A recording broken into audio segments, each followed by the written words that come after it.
The Megadrive had a great selection of platform games, many of which had sequels and follow-ups or remakes.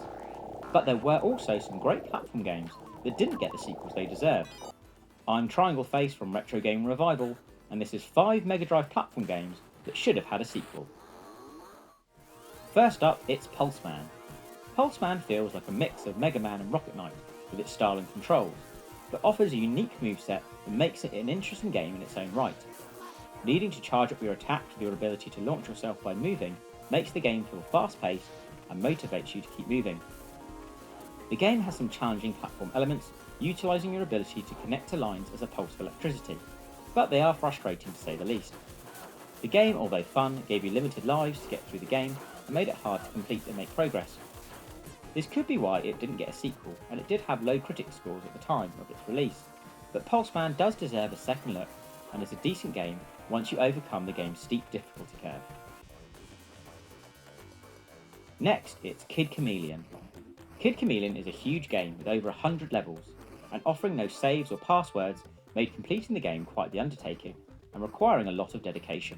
Luckily, it's now available on game compilations and other systems, allowing for save states, making beating the game far more probable. Its sensitive controls and precision platforming made the game a challenge from the offset. But once you get some practice and overcome that, it's a fantastic game with a monumental amount of power-ups, enemies and levels. Kid Chameleon had a big fan base, so a sequel or remake would have a great reception. Receiving decent enough scores upon its release, it's surprising it didn't get a second outing, but was overshadowed by some similar games released around the same time with very similar playstyles. The game featured some brilliant and unique power-ups, and the level design that breaks away from the linear left to right format in some levels. If you've not had a chance to play Kid Chameleon, it's definitely worth adding to your collection. Another great platformer, Dynamite Heady. Dynamite Heady is nothing if not hectic.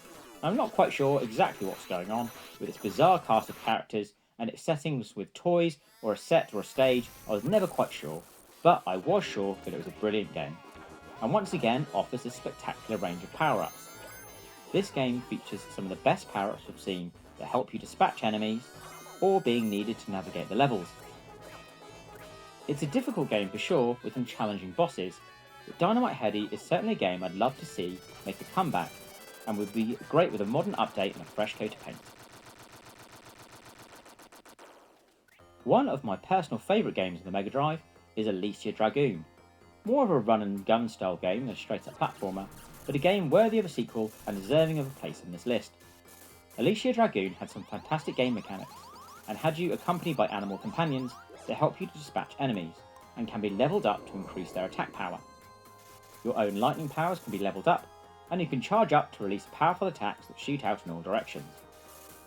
Lacking in save states and passwords made the game tough to beat, especially with limited lives and continues, but the gameplay made it worth the perseverance and was genuinely fun to play. The difficulty did ramp up towards the end of the game and offered very stiff challenge, but was certainly worth the effort. Alicia Dragoon deserves a lot more recognition, with great artwork, music and gameplay. I'd love to see more of the lightning-wielding warrior woman and her animal sidekicks. And the final game for today's list is the phenomenal Roystar. Roystar is a classic Megadrive game that has never had a sequel.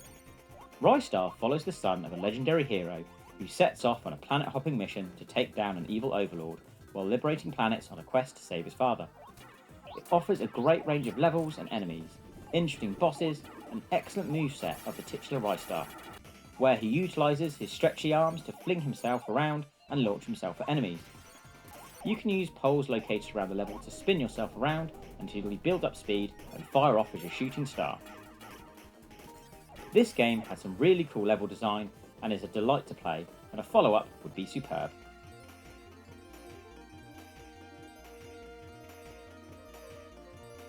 Well, that's my list. What were some of your favourite platform games in the Megadrive? And what ones do you think should get a retro gaming revival? Let us know in the comments, and don't forget to subscribe to Retro Gaming Revival for more retro gaming content, and join us live for our interviews and retro gaming chats.